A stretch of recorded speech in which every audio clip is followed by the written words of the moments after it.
Hi everyone, hope you are doing well. So in this video, we will see the usage of spannable string. So before going to the example, let's understand what is spannable string and why we need to use it. So spannable string are used to customize a word in a text, or we can customize a paragraph. Okay. So if you see here, we have different categories of spannable string. So for character affecting spans, we have two categories. First one is appearance and second one is metric. These all come under the character style like background color span, foreground color span, strike through span, underline span, and clickable span. And this one come under matrix affected span. If you want to scale the text, if you want to change the text size. And last part is paragraph. Let's say we want to change the paragraph style. So in the paragraph, we have line spacing. If we are using any bullet points and other parts, so we can change this with the paragraph style. Okay. Now let's see how we can use this in Jetpack Compose. So we will again go to our project. Now in the screen package, we will create one more class here.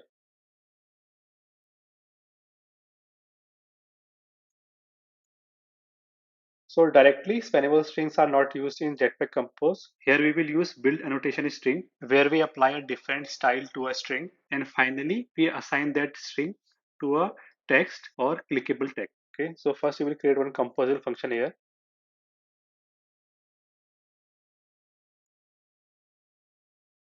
I will just create a preview block for this one.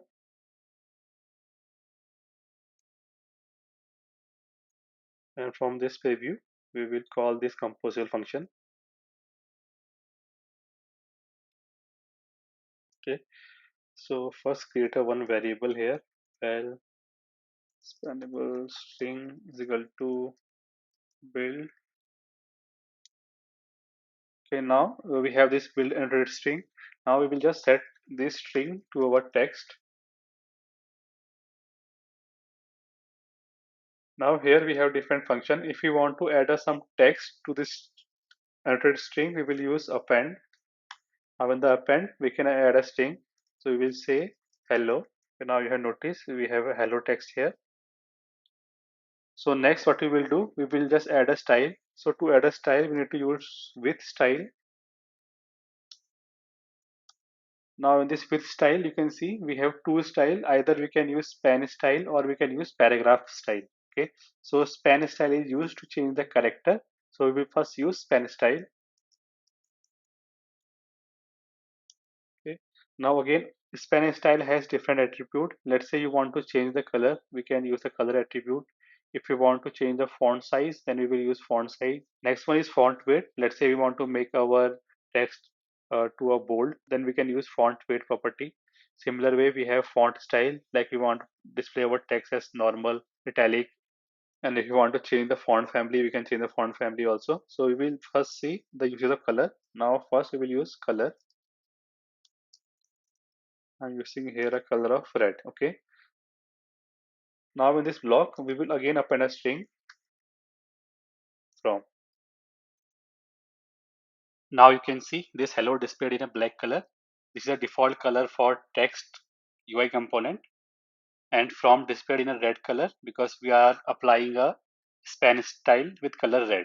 Similar way, we can apply another style also, say with style, span style. Now let's say I want to change the font size.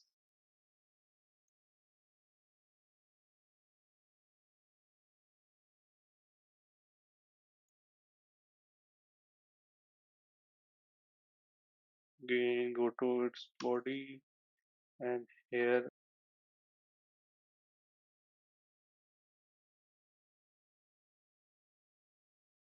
okay, now you can see our text size got increased. Similar way, we can just try some other attributes. Now here we will use font weight.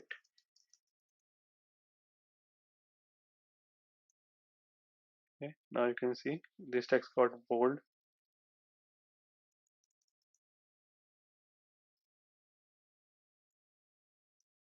Now if you want to use font style,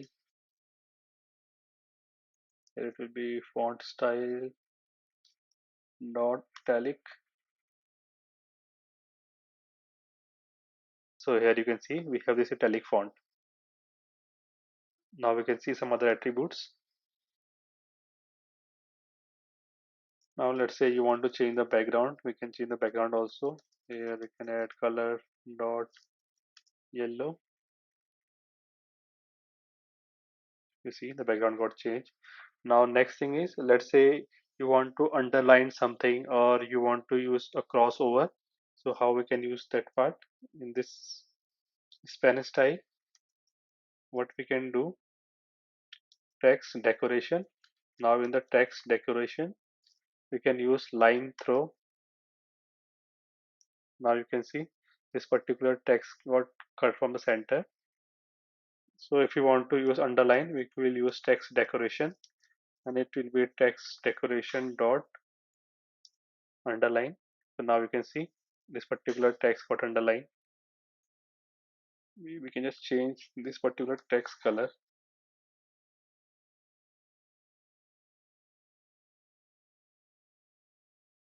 Okay, you can see this one, and here we want to change the text color. So what we will do, we'll add color.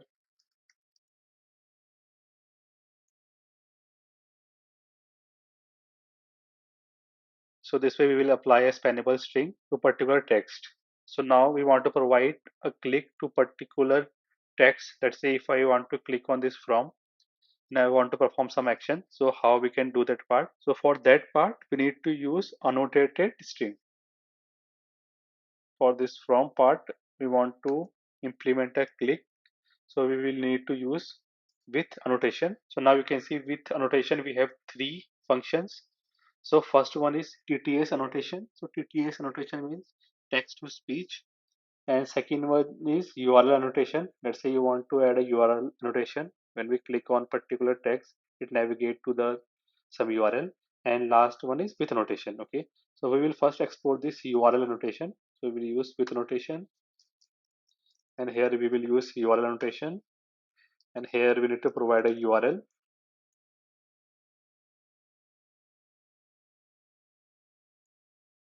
And now again we need to add a body for this one.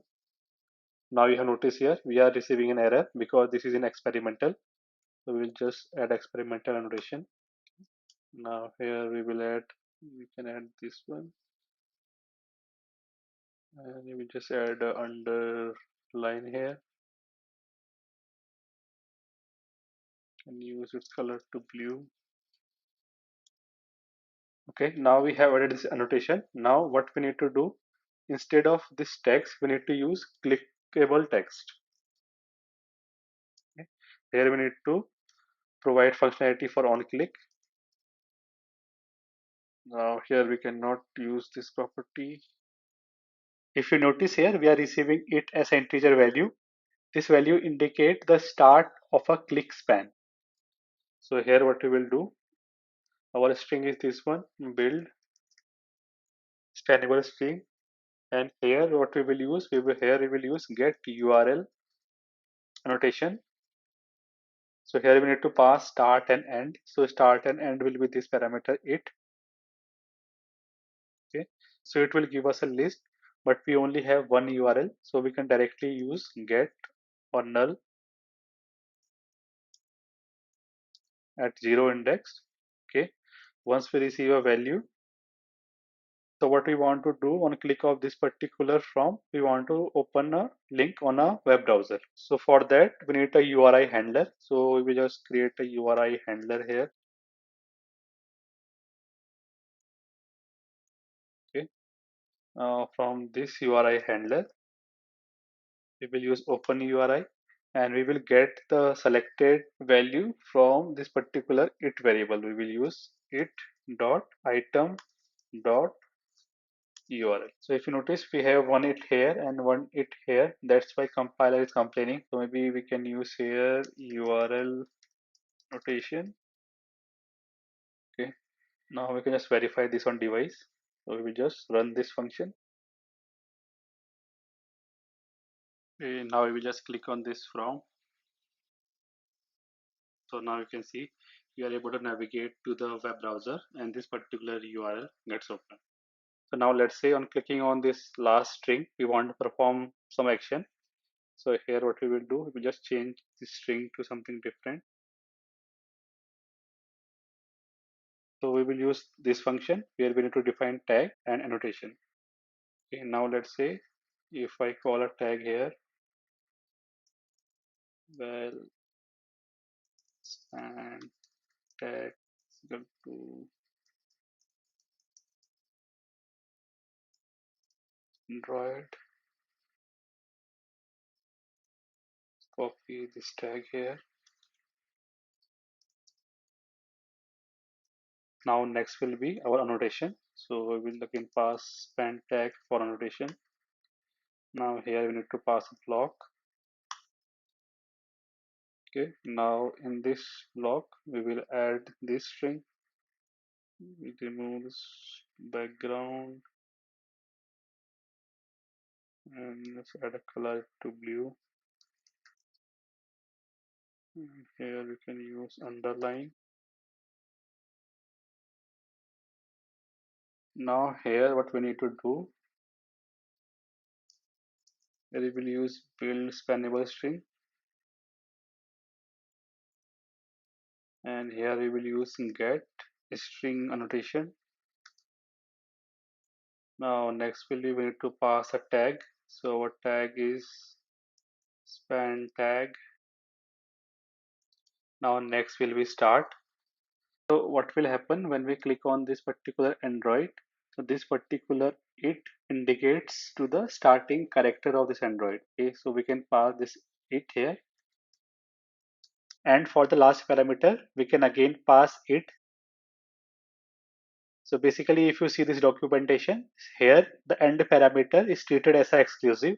So it is not required to pass the exact length. So now here again, same thing. If you want to perform some action here, now we'll just hide this one. And here we will use get for null. And here we will pass index 0. And again question mark dot let. And here we will have string annotation.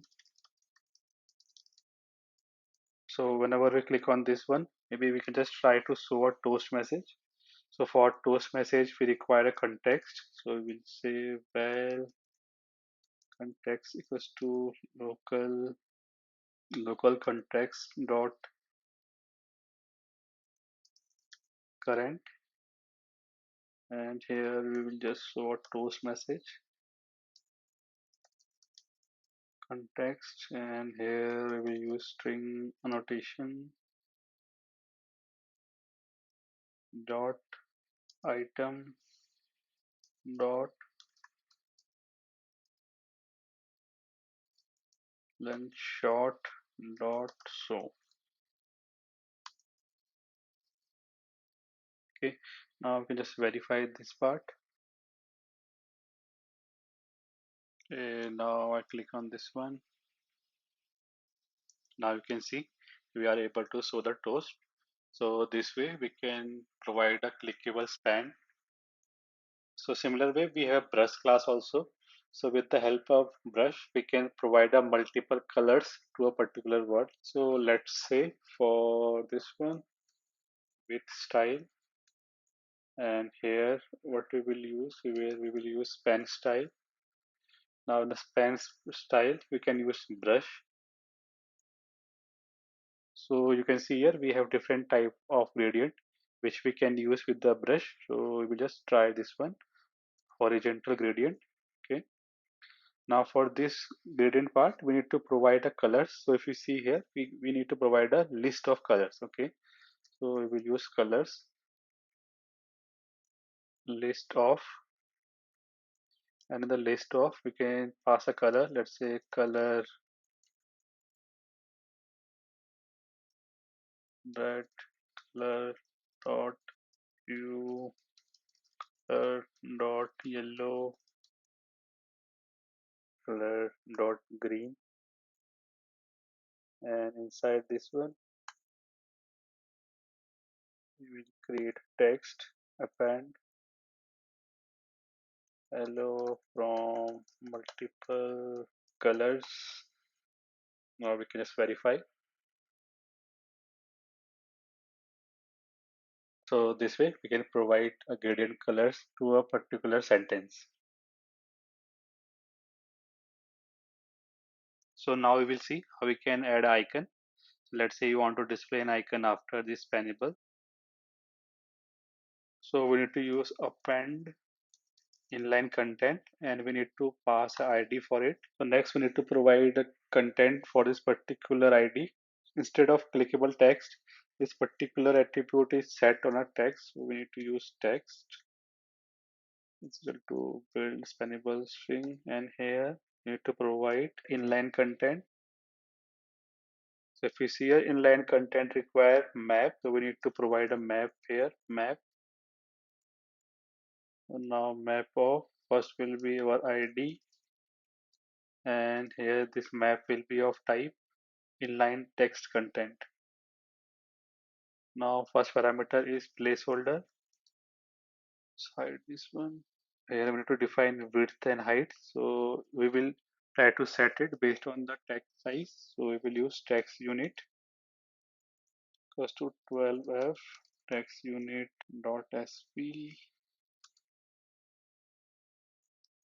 Same for height also. Placeholder vertical align center. Now after this one we need to provide a body. Okay, now in this body we can pass a icon here.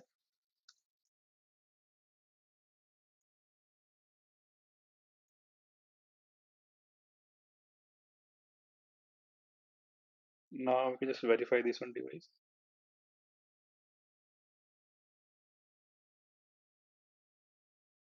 So now you can see we are able to see this home icon, and there is one question mark icon also, because here we have two text. So we will just keep it into a column.